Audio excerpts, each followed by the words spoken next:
My privilege to be here tonight. The 7th century explosion of Greek genius in Greece, in Asia Minor and Sicily remains not only unique, we have no other example in human history of anything that comes near that explosion of total genius across the whole field of art and thought and politics, but it remains enigmatic. Its sources are by no means clear. And here we run into an enormous problem. The political correctness which now blights intellectual life in this country more than in any other in which I teach or lecture, will take generations to repair, and it means we cannot ask the urgent, the difficult questions. We can talk, we're just allowed to talk about the privileged climate in Sicily, in Ionia, in the Peloponnesus. That's allowed. With some care, we may hint that the availability of protein in the diet gave an enormous advantage to that population, whereas in many other parts of the world, protein was singularly lacking. But then come the really taboo questions. In what way does that explosion of leisure, of being able to spend hours and hours in abstract intellectual pursuit, in speculative philosophic debate, in mathematical research, relate to two other crucial components which we are hardly allowed to mention: the leisure allowed by slavery, absolutely crucial,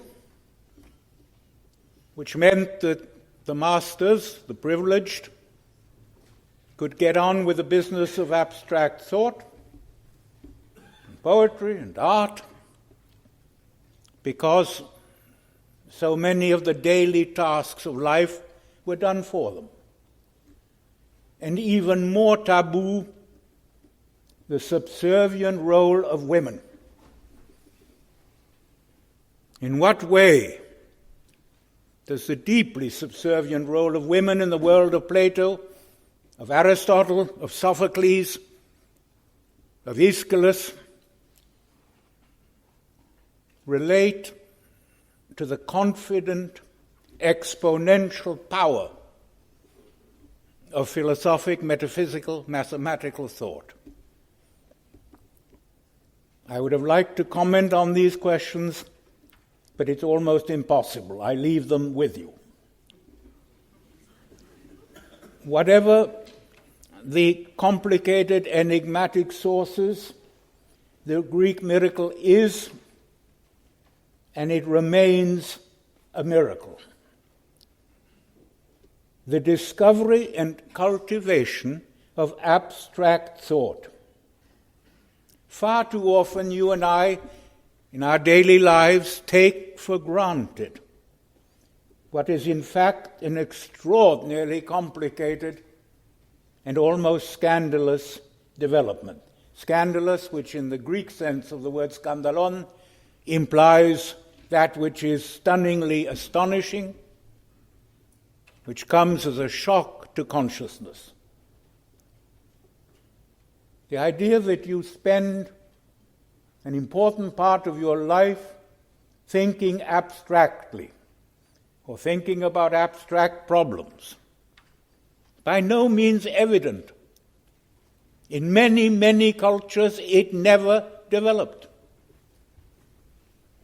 We have one vast continent, again, I shouldn't name it, where for 2,000 years not one theorem has emerged.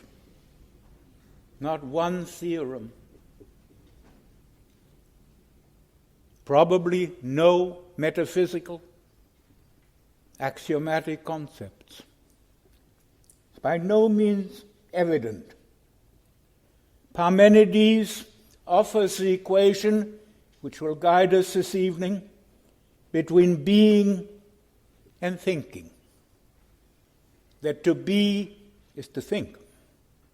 That those who do not think are not, in some sense. They are less than being. An enormous provocation, a fantastic proposal. Thought, play of intellect, speculation, which are non-utilitarian, may I underline that heavily, which are strictly considered useless in Kant's proud word, disinterested, which have no use whatever, possibly no application. Abstract theoretical pursuits and obsessions for which an Archimedes or a Socrates are prepared to die. The problem in conic sections of the fifth degree, which Archimedes is working on in his garden, when the murderers break in, the soldiers, was only solved in the late 17th century. But he was working on it. And he regarded it as perfectly absurd to give up what he was doing, either to flee or save his life, because conic sections are eternal and more interesting and more important. I think of that, what that implies as a rare and peculiar explosion of pure thought. Deep currents of radiant uselessness relate the Greek cultivation of pure mathematics. There's wonderful mathematics in the Sumerian culture, in Egypt, but always applied to agriculture, applied to meteorology, applied gradually to navigation. The notion of giving your life or teaching to something totally useless, the luxury of the soul, of the transcendent, was Greek, and at that moment uniquely Greek. Wonderful American poet Edna St. Vincent Millay put it beautifully in a poem about Euclid's axioms. She said, "Now I have looked on beauty bare." That's exactly right. Now I have looked on beauty bare. Non-applicable, difficult to conceive of how a culture turns in that direction. And there begins a great Western journey, that voyaging through strange seas of thought alone, voyaging through strange seas of thought alone, Wordsworth's wonderful line on the Newton statue in Trinity College Chapel, Cambridge. Voyaging through strange seas of thought alone. The incessant endeavor to erect what Yeats will then call monuments of unaging intellect. Monuments of unaging intellect. In archaic, pre-Socratic philosophic, scientific speculation and argument, the executive forms, the way you present your argument, even mathematical, are those of poetry. The cosmological texts of Parmenides, of Empedocles, of the numerous philosophic rhapsodes and naturalists, of whose work we only have torn fragments, are in verse. The reason for this may have been rhetorical. The magus, the cosmologist, the physicist, recites his doctrine, as does the bard when he declaims his narrative. And poetic form is a mnemonic aid. It solicits and assists memory. We live now in a civilization where schools are based on organized amnesia, where there is no cultivation of the infinite powers of memory, of the powers to memorize and recall and keep in you alive what you have heard. Verse is much easier to learn by heart, to remember. This may have been a very important factor. It solicits and assists memory. Hence Plato's bitter critique of writing. Once you start writing, he says, you'll stop living it innerly. Secondly, you can't argue with it. It's a very important point. And thirdly, writing falsifies the living, organic pulse of speculative thought, which we'll come back to this. Incipient science and philosophy are not only oral, they may have been paced, punctuated by music. Just before his death, Socrates turns to music, turns to song. And everything I'm trying to say to you this evening was put so infinitely better by Nietzsche. You must dance your thought. You must dance your thought.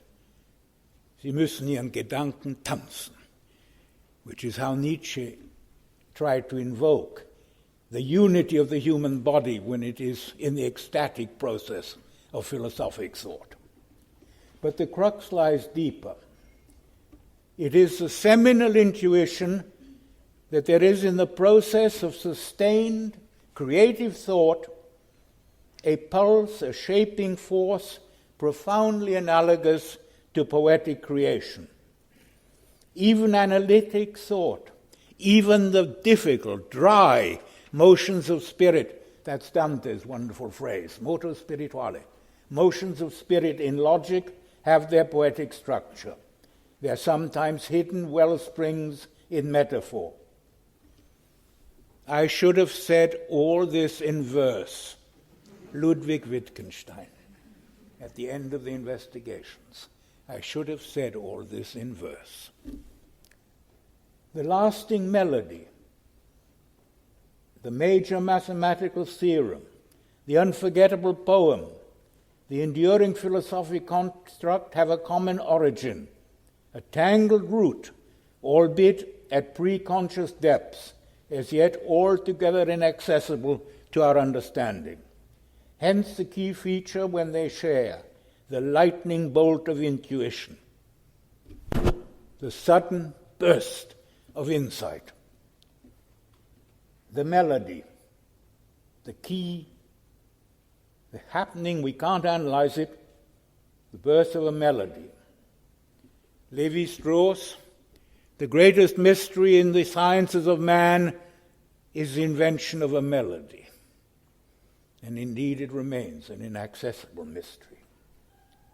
The poem, the poetic image given as in a dream, the ontological proof of God's existence in Anselm or Descartes' Cogito, partially dreamt.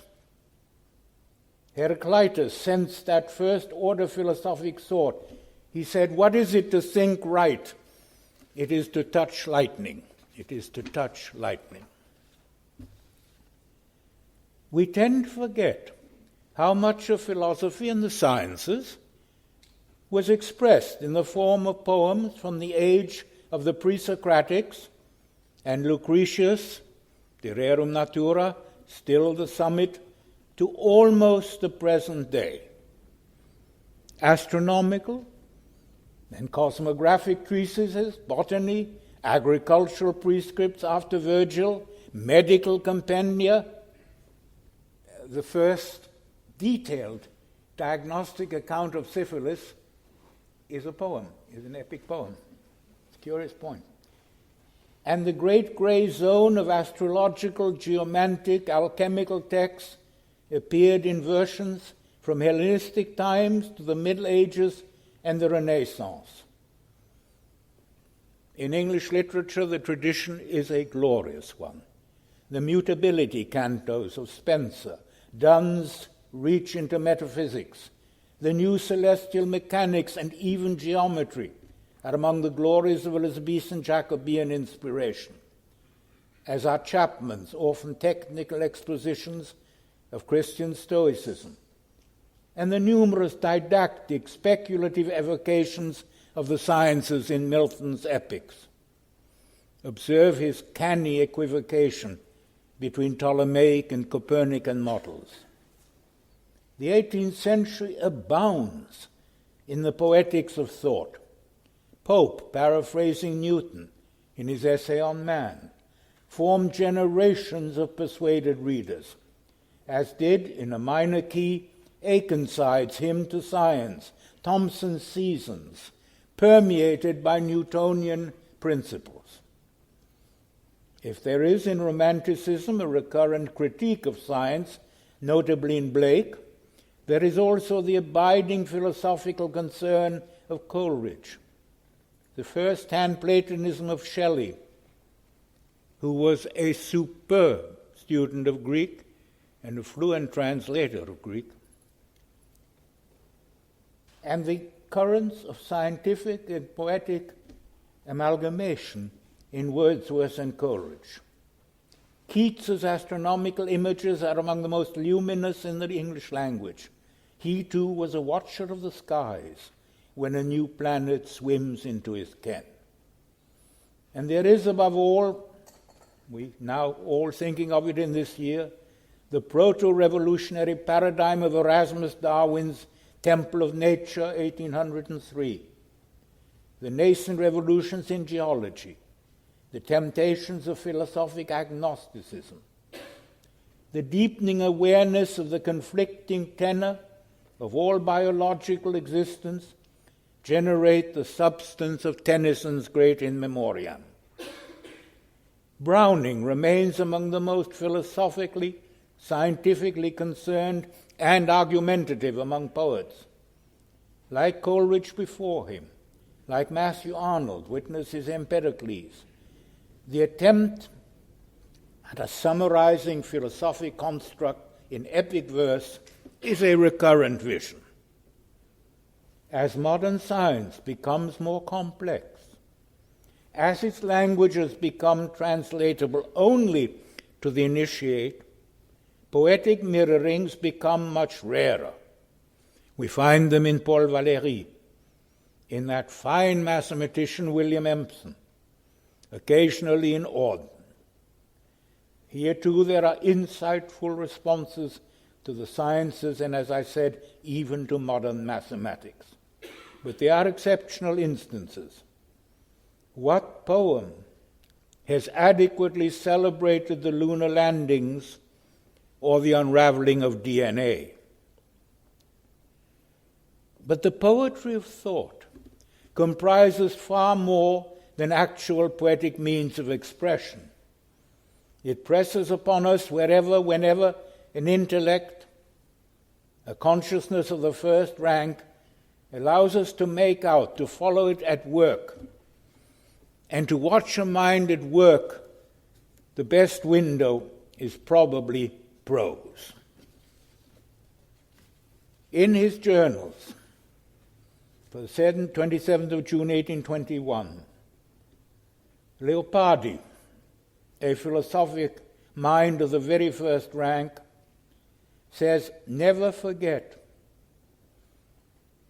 that we must reconcile, not dissimulate, not hide, not disguise, by any supposedly insurmountable barriers, the magnificence of poetry and the magnificence of science." I want to give, the list is infinite, a few examples, concrete examples tonight of looking through the window. In 1940, at a very difficult moment, the great mathematician at Cambridge, G.H. Hardy, published a small book, A Mathematician's Apology. It's a masterpiece. And it's very hard for us poor humanists to live with. So Greek mathematics is permanent, more permanent even than Greek literature. Archimedes will be remembered when Aeschylus is forgotten, because languages die and mathematical ideas do not die. Immortality may be a silly word, but probably a mathematician has the best chance of whatever it may mean.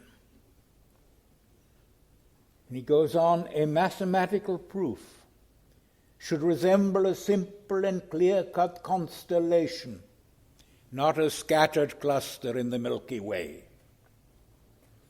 Pure mathematics seems to me a rock on which all idealism founders. A prime is a prime not because we think so, or because our minds are shaped in one way rather than another, but because it is so, because mathematical reality is built that way. This was a superb prose. Or note how Carlyle makes words dance to the tune of his concepts in the 1833 essay called Count Cagliostro. Here too destiny has cared for her favorite, that a powder nimbus of astonishment, mystification and uncertainty should still encircle the quack of quacks, is right and suitable. Such was by nature and art his chosen uniform and environment. Thus, as formerly in life, so now in history, it is in huge fluctuating smokes, whirlwinds, partially illumined into a most brazen glory, yet united, coalescing with the region of everlasting darkness, in miraculous clear obscure, that he works and rides. Allow me to come back for a moment on how he uses concepts, associations of words from the exact sciences of his time to define this enormously complicated notion which he's trying to get clear for us. Cagliostro was a scoundrel, a confidence artist, a fake guru, a magician, but also immensely brilliant and seductive like Casanova, a powder nimbus of astonishment. As fine a definition as I know of the moment in which scientific research coalesces. Mystification and uncertainty encircling. Huge fluctuating smoke whirlwinds.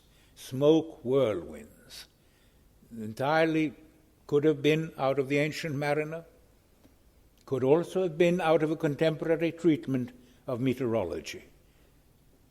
And the first men who saw factory smoke spiraling, which Carlyle did, and Carlyle noted and observed closely, the smoke whirlwinds, in miraculous clear obscure, chiaroscuro.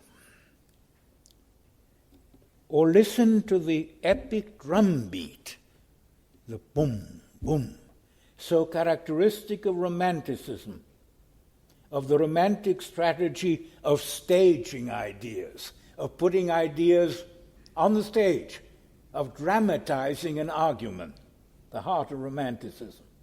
In the famous opening paragraph of the Communist Manifesto of 1848, hear the drums. A spectre is haunting Europe. You'll also hear the iambics, quite unconsciously. At a certain intensity of abstract presentation, it starts going iambic. It's a difficult... We seem to carry that beat very deeply inside ourselves.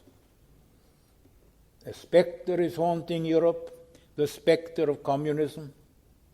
All the powers of old Europe have entered into a holy alliance to exorcise this spectre. Pope and Tsar, Metternich and Guizot, French radicals and German police spies. Where is the party in opposition that has not been decried as communistic by its opponents in power? Where the opposition that has not hurled back the branding reproach of communism against some more advanced opposition parties, as well as against reactionary adversaries? It is high time to meet this nursery tale of the marching spectre. It is high time to meet this nursery tale of the marching spectre. And you have that beat which will animate radical prose directly the heir to the romantic utopian spirit of a writer like Victor Hugo, whom Marx knew so well. The contrary, the decision to freeze our responses, to chill us by extreme restraint, by any refusal of a drumbeat, to create a very quiet music.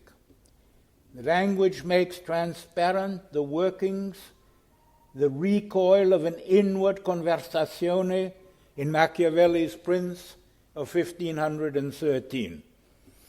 It is prose of breathtaking purity and translucency. You're so sure you're seeing through it, and then you come back and you realize you have to look again and again.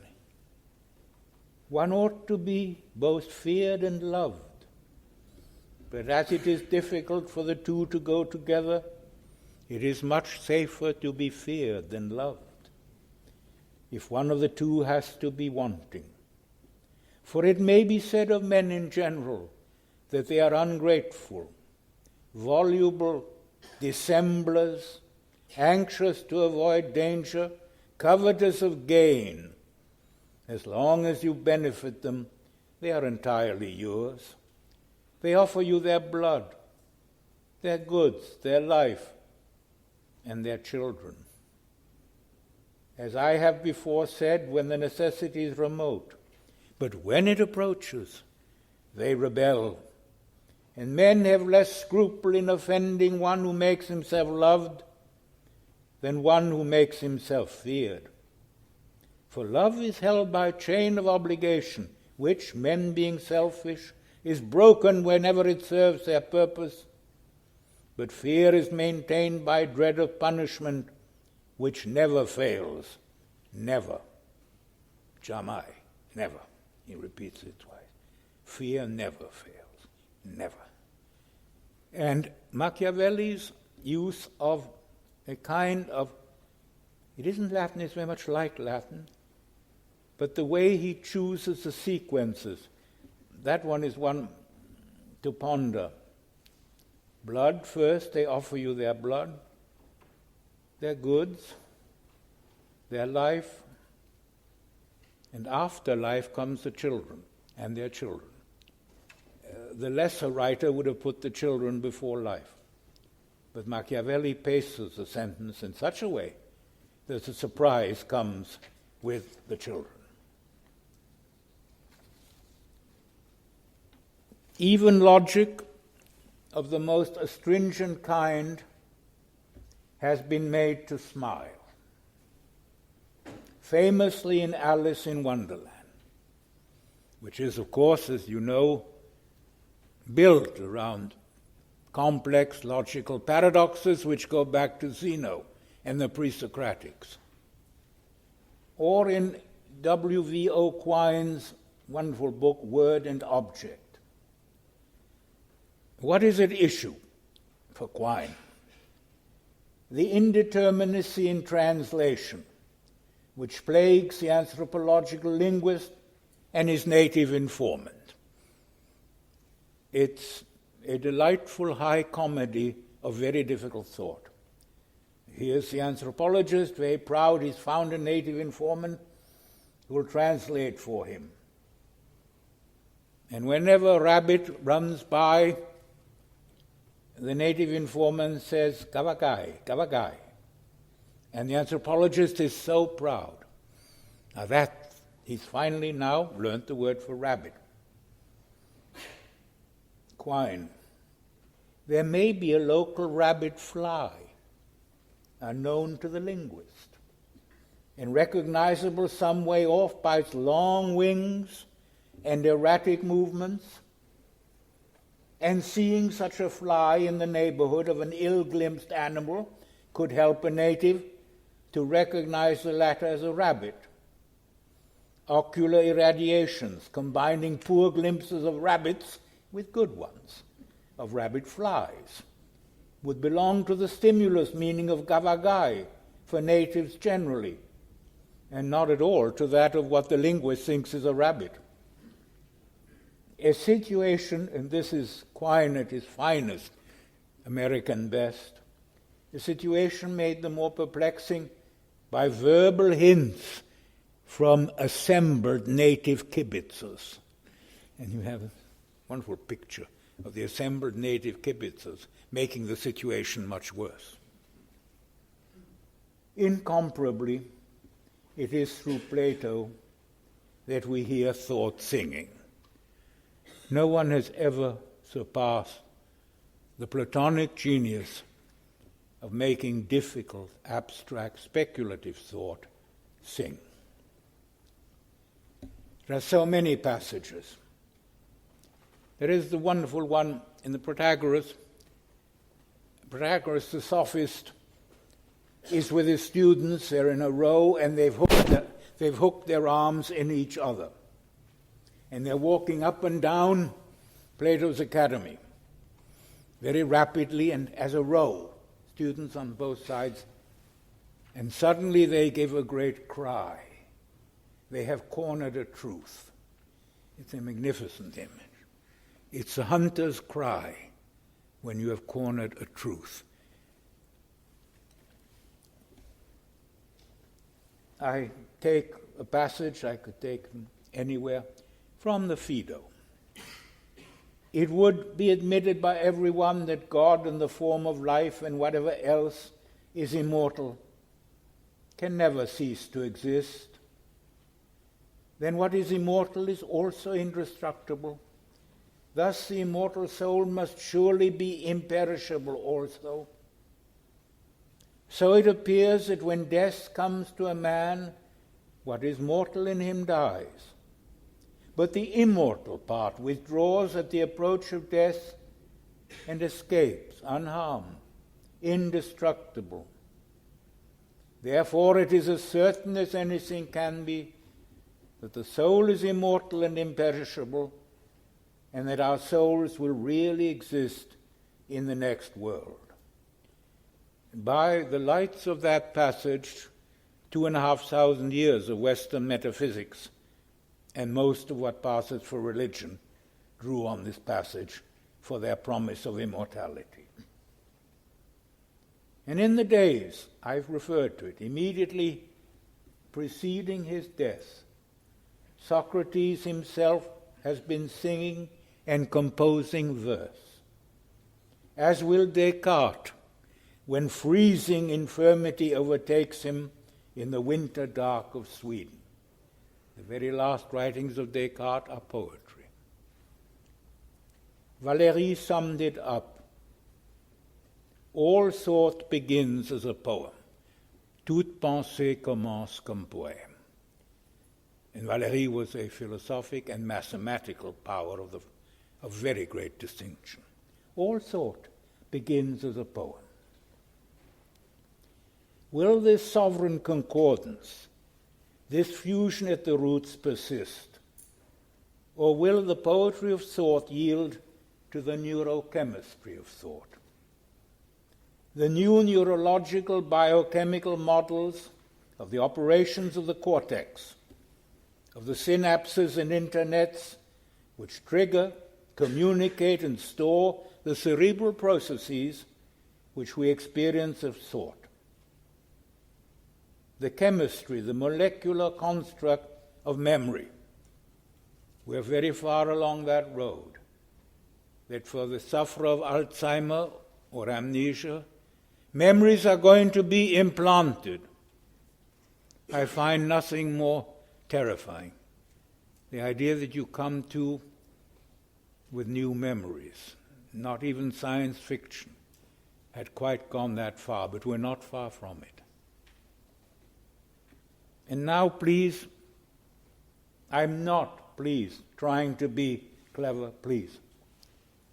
I think that when the dates of our politics and perhaps even of some of our recent horrible and idiotic wars are forgotten, it will emerge that the most important date in the history of modern man is the afternoon of the 4th of May, 1996.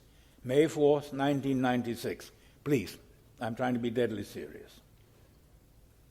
On that afternoon, a little box, smaller than your PC, very small box, defeats the strongest player of chess in the history of the world, defeats Garry Kasparov. And now let's go slowly. Kasparov kept a journal of notes during that famous match. And what does he write down? The machine was not calculating, it was thinking. That's Kasparov's own note. The machine was not calculating, it was thinking. Mesmerized by this, seeking help, I put it to a number of my wonderfully generous Cambridge scientific colleagues. Footnote, humanists are a pretty rotten lot. Scientists are terribly kind. They help. They try to help. I've just never found them snobbish or turning one down. They say, sit down and I'll try to help. And they said, careful. No one is quite sure whether there is an ontological difference between calculating and thinking. It's a very clever way out of the problem. Did Kasparov get it naive in the sense that there is no fundamental way of differentiating them? I'm not sure. Let me be completely frank, I'm not sure.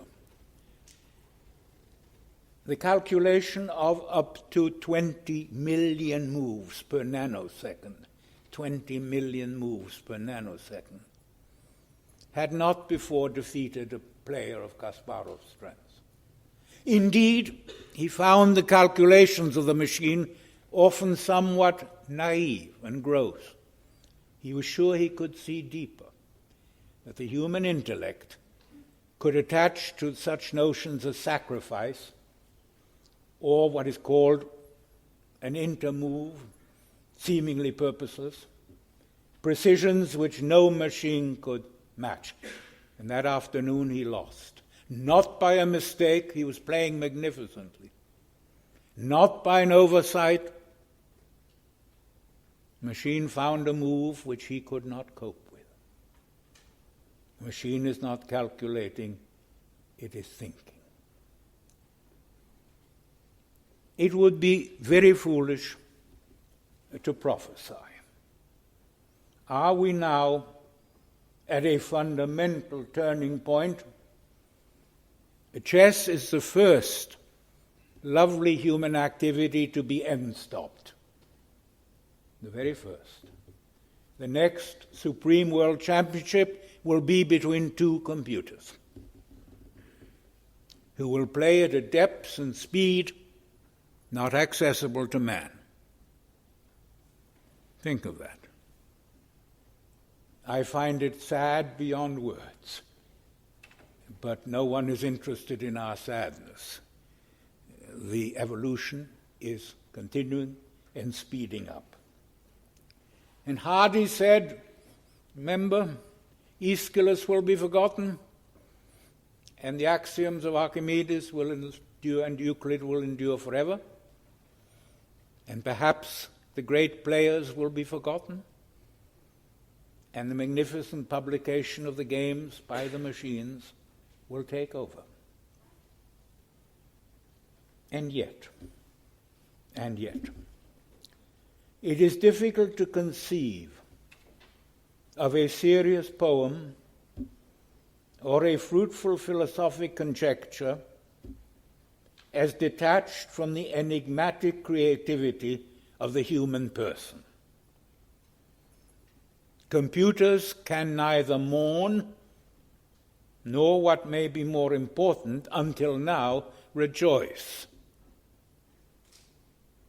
That may change. When that screen will start flashing, you idiot, when the computer will begin to be amused by its weak human opponent, but not yet. We may indeed be damaged goods in a world increasingly threatening, but we know that we are damaged goods, and that until now puts us in an intellectual and moral class of our own. Heidegger, a very evil titan, but a titan, wondered towards the end of his life, and I quote, "Could it be that we have not yet learned to think?" It's a question which haunts one. If I understand him rightly, he means by that our present intellectual processes are still very, very rudimentary. And here come the neurophysiologists, the neurobiologists, and say, yes, indeed, 2/3 of the cortex is until now largely idle. 2/3 of our cortex has not been fully enlisted in our intellectual processes. Will evolution change this? Will we be around long enough for the cortex, or a larger part of it, to be enlisted in the energies and processes of thought? It would be very, very foolish, as I say, to predict. But the years that lie immediately ahead are formidably challenging. There's no doubt that the line between creativity and analytic inventory in the new synapses on the supercomputers, on the webs, the surfing of the web across a planetary question, the immediate interchange of stimulus and information are not technical. They are technical, and they are much more. A new technique, said Hegel, just when the industrial explosion came, the Industrial Revolution was exploding around him, a new technique is always a new metaphysic. It isn't just a technique. Where a technique is powerful enough, it changes the limits of sensibility and of consciousness.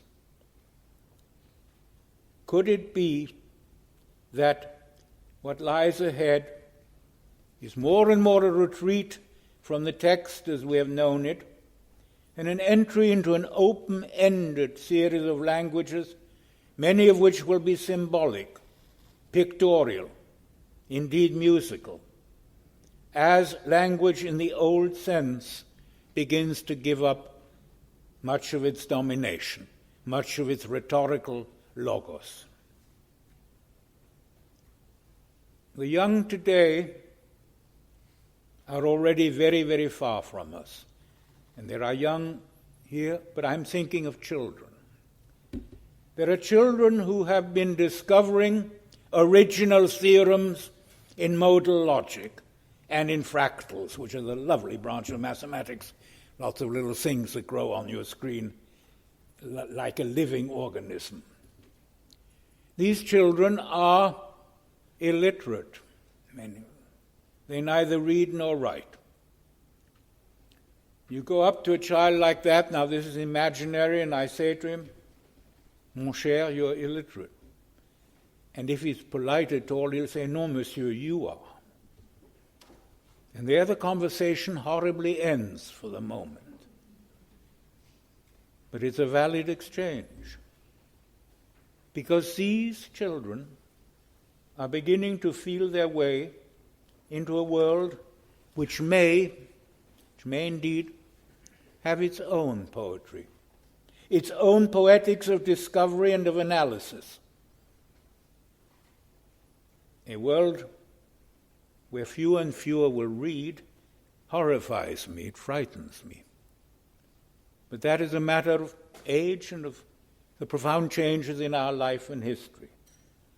One must be very careful not to have apocalyptic and prophetic pronouncements, most of which are nonsense anyway, Remember, our prophecies always are read from a rear-view mirror, always.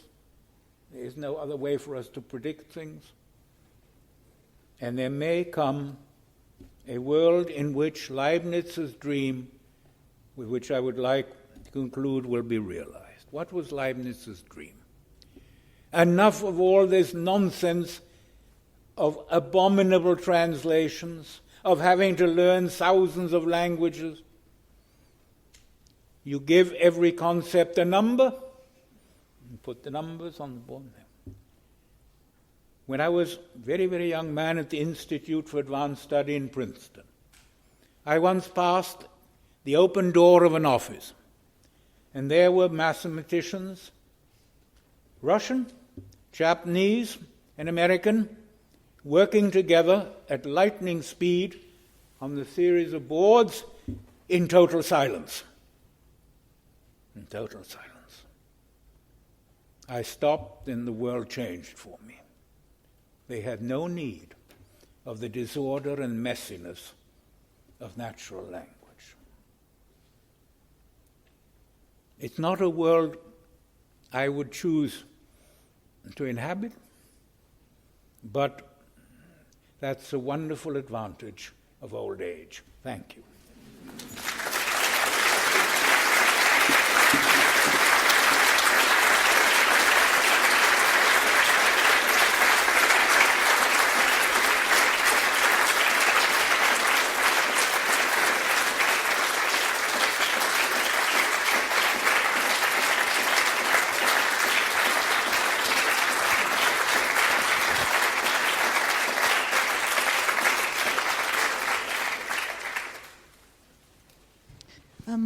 Professor, when I hear you speak, I realize what we stand to lose.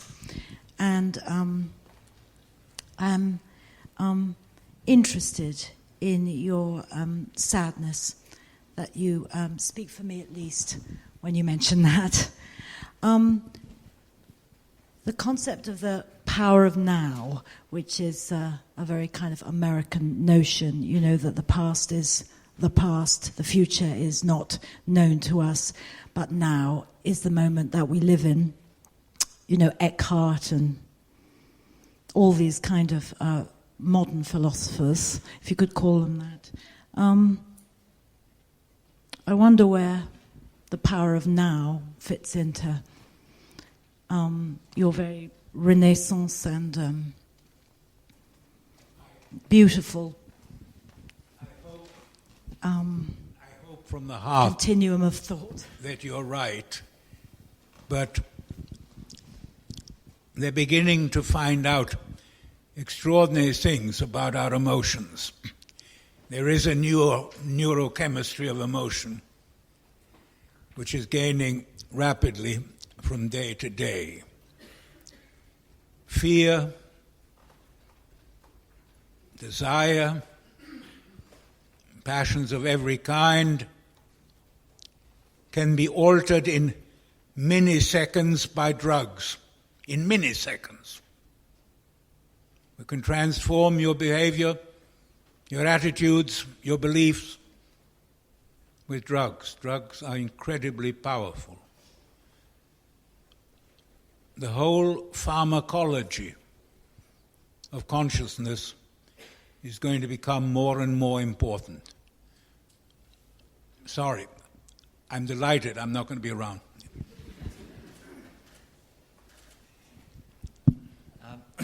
My name's Nico MacDonald. I had one reflection and one question. Your sadness about the Kasparov loss to Deep Blue or whichever IBM computer it was doesn't sadden me so much, partly because my logic is not that... my logic is more when computers can create computers that can defeat people at chess or can create things which are better than themselves, then they're becoming human, or at least they're becoming non-computers. It's still more impressive to be able to create a computer and to conceive of the idea of creating a computer which could compete at chess. the actual computing itself is an algorithmic thing, which is not so profound. That was just my observation. My question is, you talked about Hegel and new techniques creating new consciousness.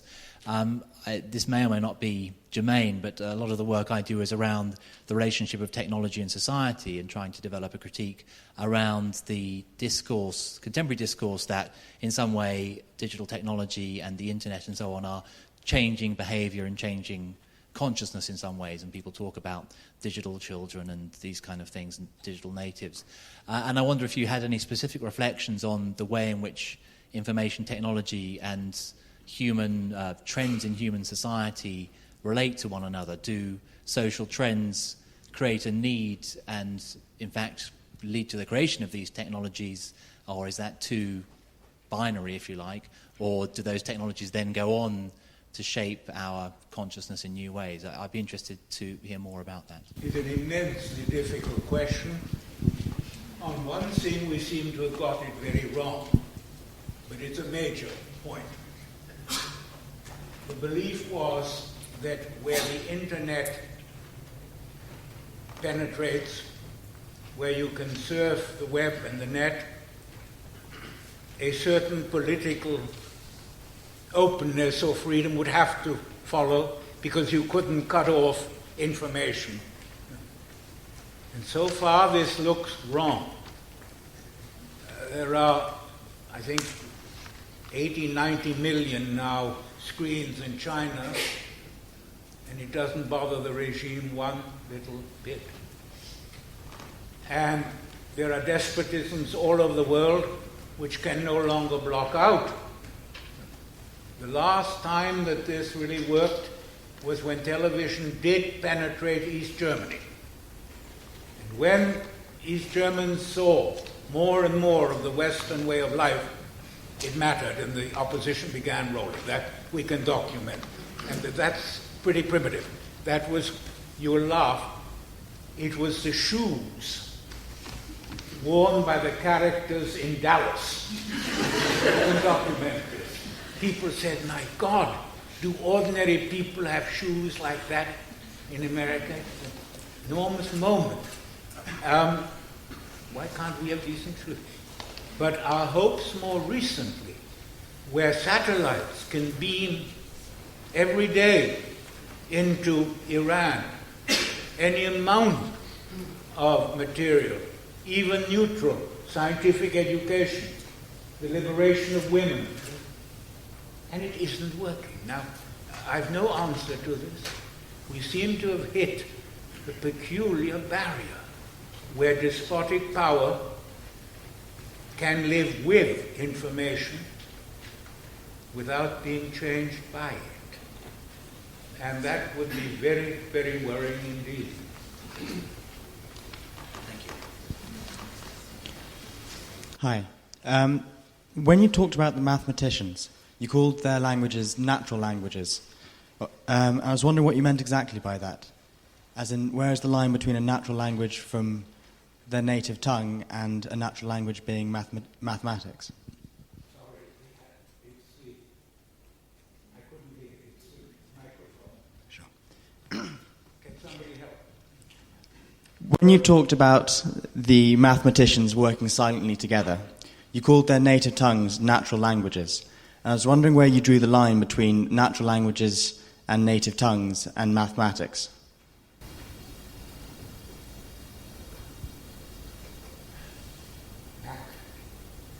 Did you hear it?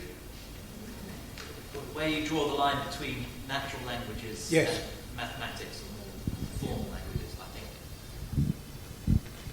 There are three fundamental semantic possibilities: natural language, mathematics, and music. Music is absolutely universal. We know of no community on earth without it. Mathematics seems to be more specialized, except at a very rudimentary, but it has an immense advantage: it cannot lie. It can have errors, but it cannot lie. Language is shot through with falsehood. with rhetorical exploitation, with political ideology. There's scarcely a linguistic structure which is not also an ideology. And I do draw a sharp line after Galileo, because Galileo helps us draw the line. Galileo, you remember, says roughly before me, you could speak almost every scientific axiom you can't now. Either you will realize that nature speaks algebra and you will learn it, or you won't be able to listen. So from then on, roughly, the gap is a very deep one.